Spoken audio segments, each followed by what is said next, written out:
नमस्कार दोस्तों, स्वागत है आपका अकेला अनमोल साथी चैनल पर।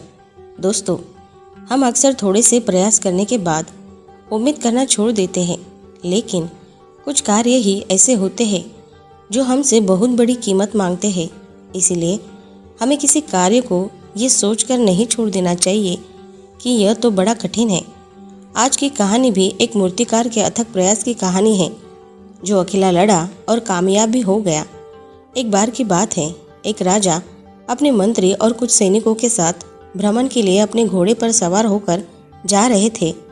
तभी उनकी नज़र एक बड़े पत्थर पर पड़ी। पत्थर को देखते ही वो रुक गए। वो घोड़े से नीचे उतरे और देखने लगे। वो पत्थर बड़ा मजबूत और सुंदर लग रहा है। राजा ने मंत्री को आदेश दिया कि इस पत्थर को उठाकर महल में ले जाया जाए। राजा का आदेश पाकर मंत्री ने सैनिकों को आदेश दिया और सबने मिलकर उस पत्थर को महल में भिजवा दिया। जब राजा महल में पहुंचे तब उन्हें ये विचार आया कि इस पत्थर का प्रयोग किसी अच्छे काम के लिए होना चाहिए। राजा गौतम बुद्ध को बहुत मानते थे, इसीलिए उन्होंने सोचा क्यों ना इस पत्थर से गौतम बुद्ध की मूर्ति बनवाई जाए। राजा ने सभा बुलवाई। राजा बोले, महामंत्री, मैं उस लाए गए पत्थर से गौतम बुद्ध की मूर्ति बनवाना चाहता हूँ। तुम किसी अच्छे मूर्तिकार को ढूंढ कर लाओ जो बुद्ध की बहुत अच्छी मूर्ति बना सके। मंत्री बोला, जो आज्ञा महाराज। मंत्री नगर के सबसे अच्छे मूर्तिकार को ढूंढकर राजा के सामने ले आता है। मंत्री राजा से बोला, महाराज, ये नगर का सबसे अच्छा मूर्तिकार है। राजा बोले, मूर्तिकार, मुझे बुद्ध की एक बहुत अच्छी मूर्ति बनवानी है, क्या तुम यह मूर्ति बना सकते हो? मूर्तिकार बोला, हाँ राजा जी, मैं बहुत सारी मूर्ति बना चुका हूँ और मैं बुद्ध की बहुत ही बेहतरीन मूर्ति बना सकता हूँ। राजा बोले, ठीक है, तुम्हें 1 माह के भीतर मूर्ति बनानी होगी। इसके लिए मैं तुम्हें 500 सोने की मुद्राएं दूंगा। ये सुनकर मूर्तिकार बहुत खुश हुआ और वो पूरे उत्साह के साथ मूर्ति बनाने के लिए तैयार हो गया। मंत्री ने सैनिकों के हाथों वो पत्थर मूर्तिकार के यहाँ भिजवा दिया। मूर्तिकार मूर्ति बनाने के लिए अपने सारे औजारों को ले आया। उसने सबसे पहले हथौड़ा उठाया और पत्थर पर एक चोट मारी। फिर इसी तरह उसने बहुत बार हथौड़े से उस पत्थर पर चोट करी। पत्थर पर एक खरोंच तक नहीं आई। उसने हजारों बार हथौड़ा मारा, लेकिन पत्थर इतना मजबूत था कि थोड़ा भी टूटा नहीं। मूर्तिकार ने इस बार भी हथौड़ा उठाया, पर वो रुक गया। वो सोचने लगा, पत्थर तो टूट ही नहीं रहा, फालतू में हथौड़ा मार मार के क्यों खुद को थकाऊं। उसने फिर प्रयास करना छोड़ दिया और 1 माह ऐसे ही बीत गया। अब मूर्तिकार को राजा के सामने पहुंचना था। दरबार लगा। सभी राजा के दरबार में मौजूद थे। राजा बोले, मूर्तिकार, बताओ, क्या तुमने मूर्ति का निर्माण कर दिया? मूर्तिकार बोला, नहीं महाराज, मैंने हजारों बार पत्थर पर चोट करी थी, लेकिन पत्थर तो बहुत ही ज़्यादा मजबूत था, टूटने का नाम ही नहीं ले रहा था, इसीलिए मैं मूर्ति नहीं बना पाया। मुझे क्षमा कर दीजिए महाराज। ये सुनकर राजा निराश हो गए। वो बुद्ध की मूर्ति देखने के लिए बहुत उत्सुक थे। मंत्री ने मूर्तिकार को जाने के लिए कह दिया। राजा बोले, मंत्री, तुम तो मेरा दिया हुआ कार्य पूरा ही नहीं कर पाए। ये पत्थर क्या इतना मजबूत था कि टूट ही नहीं रहा था? अब तो मेरी इच्छा और बढ़ गई कि इसी मजबूत पत्थर से गौतम बुद्ध की मूर्ति बने। जाओ, किसी और अच्छे मूर्तिकार को ढूंढ कर लाओ जो बुद्ध की बहुत ही बेहतरीन मूर्ति बना सके। मंत्री बोला, जी महाराज, आपकी जो आज्ञा। मंत्री सोचने लगे, मैं तो सबसे बेहतरीन मूर्तिकार को ढूंढ कर लाया था, वो नहीं बना सका तो किसी और से क्या उम्मीद कर सकता हूँ। पत्थर के मजबूत होने की बात नगर में फैल गई थी, इसीलिए सभी मूर्तिकार मूर्ति बनाने से मना कर रहे थे। आखिर में उन्हें एक साधारण सा मूर्तिकार दिखा जो कि अपनी ज़िंदगी में अकेला था। उसके पास अपना कहने वाला कोई नहीं था। मंत्री ने मूर्तिकार से पूछा, क्या तुम गौतम बुद्ध की मूर्ति बना सकते हो? मूर्तिकार बोला, हाँ हाँ, क्यों नहीं मंत्री जी, आप मुझे मौका देकर तो देखिए, मैं बहुत ही बेहतरीन मूर्ति बनाऊंगा।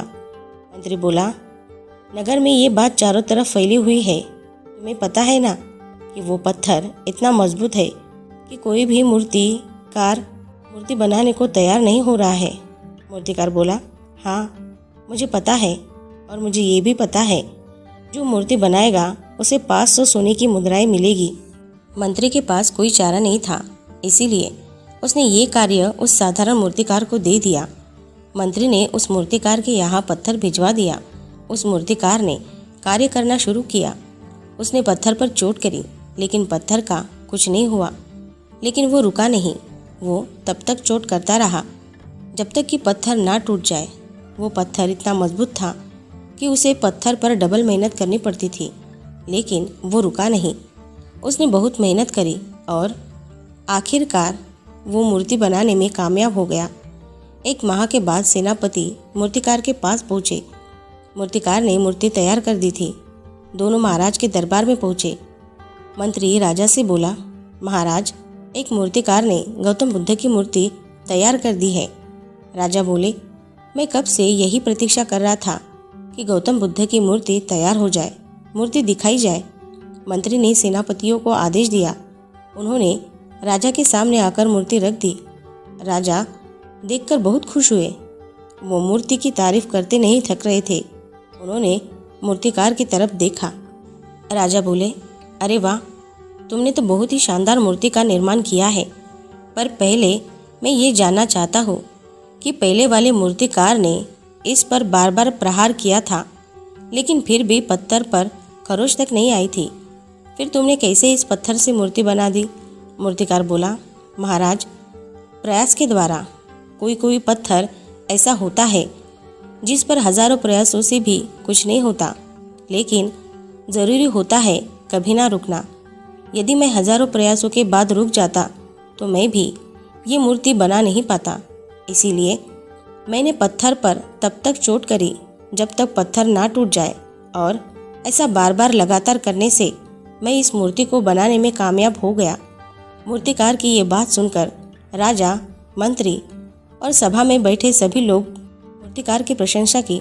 राजा बोले, आज तुमने हमें बहुत बड़ी सीख दी है कि लगातार प्रयास से हर असंभव कार्य संभव हो जाता है। मैं तुम्हें इस कार्य के लिए 500 सोने की मुद्राएं देता हूँ। ये सुनते ही मूर्तिकार बहुत खुश हो गया। मूर्तिकार ने राजा का आभार व्यक्त किया।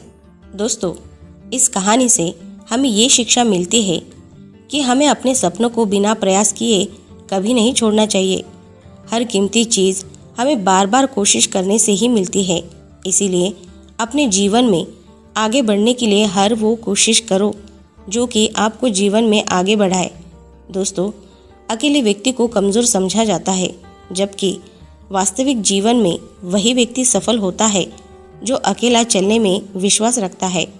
अकेले चलने का साहस वे व्यक्ति करते हैं जो जोखिम और मुसीबतों का सामना करने से नहीं घबराते। अधिकतर लोग बने बनाए रास्ते पर भीड़ के साथ चलना पसंद करते हैं। यही कारण है कि वे लोग कुछ नया नहीं कर पाते। अगर जीवन में सफलता हासिल करनी है तो अकेले लड़ना सीखो। तो दोस्तों, आज की ये शिक्षाप्रद कहानी आपको पसंद आई होगी तो नीचे कमेंट बॉक्स में कमेंट करके हमें ज़रूर बताएं, और इस कहानी को अपने दोस्तों और परिवारजनों के साथ शेयर करना न भूलें। साथ ही हमारे अकेला अनमोल साथी चैनल को सब्सक्राइब ज़रूर से कर लें, और ऐसे ही मोटिवेटेड वीडियो को देखने के लिए हमारे साथ जुड़े रहें। और हाँ, अपना ख्याल ज़रूर से रखें। मिलते हैं नेक्स्ट वीडियो में। धन्यवाद।